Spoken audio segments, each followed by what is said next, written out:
গিয়ে আবার মরক্কো এই মুহূর্তে আশরাফ হাকিমি ছোট ছোট পাসে বল চলছে না, বল কাছে কিন্তু বলটা স্ন্যাচ হয়েছে।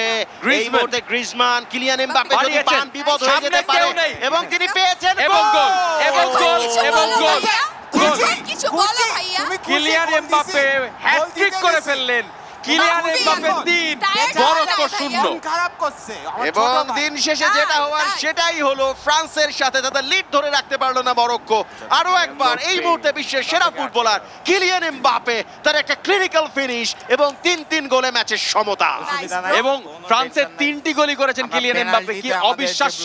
এইখানটাতে কিন্তু আমিন তোমার ডিফেন্ডাররা একটু ফাউল করছে, ওরা কিন্তু সামনে দিকে গেছে অতিরিক্ত এক্সাইটমেন্ট। দরকার নাই তো, কান্নাকাটি করতেছে। এক্সাইটমেন্টটাকে একটু নিয়ন্ত্রণ করো, পেনাল্টিকে গেলে কিন্তু পারবা না নিকোলা। আর কি বলেন, লরিস আর কয়টা বাঁচাবে দেখেন।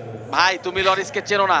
লরিসকে চিনি বলে 3 গোল দিছে মিয়া। এত প্রমাণ পায় নাই 3 আল্লাহ। গোল আর মাত্র 4 মিনিট পরেই আমরা পেনাল্টি টাই ব্রেকারে চলে যেতে পারি। তবে সেই 4 মিনিটের মধ্যে যদি মরক্কো আবারও কোনো একটা দিচ্ছে ভাই, অদ্ভুত কিছু ঘটিয়ে ফেলে তাহলে কিন্তু খেলা অন্যরকম হয়ে যাবে, ইতিহাস হয়ে যাবে এবং ইতিহাস নতুন ভাবে লেখা হবে।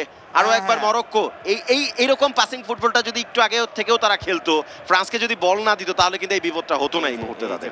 হঠাৎ একটা কাউন্টার অ্যাটাকে একটা গোল হয়ে গিয়েছিল আমার মনে আছে। আমার আবার কারণ বলের পজিশন রাখলো না, বলের পজিশন ছেড়ে দিয়ে তারা বসে রইলো, যে কারণে এই বিপদটা হলো। এই মুহূর্তে দেখেন ফ্রেঞ্চ ডিফেন্ডাররা কিভাবে তারা তাদের ডিফেন্স লাইনের বা শেপটাকে ঠিক রেখেছে এবং কোনো কারণ ছাড়াই কর্নারটা কনসিড করলো। এই কর্নারটা মানে এই পজিশন থেকে কিন্তু অনেকগুলো গোল তারা সুযোগ তৈরি করেছে মরক্কো কর্নার থেকে, বিশেষ করে হেডারের সুযোগ ছিল না, সেখানে কিন্তু ডেম্বেলে ক্লিয়ার করেছেন, ডেম্বেলে আছেন এখনো। তবে শেষ পাশে বেজে গেল ম্যাচের আমার যতটুকু ধারণা। এবং এক্সট্রা টাইমের খেলাও শেষ। এক্সট্রা টাইমের খেলা শেষে স্কোর লাইন বলছে ফ্রান্স 3 মরক্কো 3, তার মানে পেনাল্টি শুট আউটে এই ম্যাচের ভাগ্য নির্ধারিত হবে। 120 মিনিটের লড়াইয়ের পরেও দুটো দলের মধ্যে তফাৎ করা গেল না। পেনাল্টি শুট আউটে দেখা যাক কে বিজয়ী হয়, বোনো নাকি Hugo Lloris. Let's go to the penalty shoot out.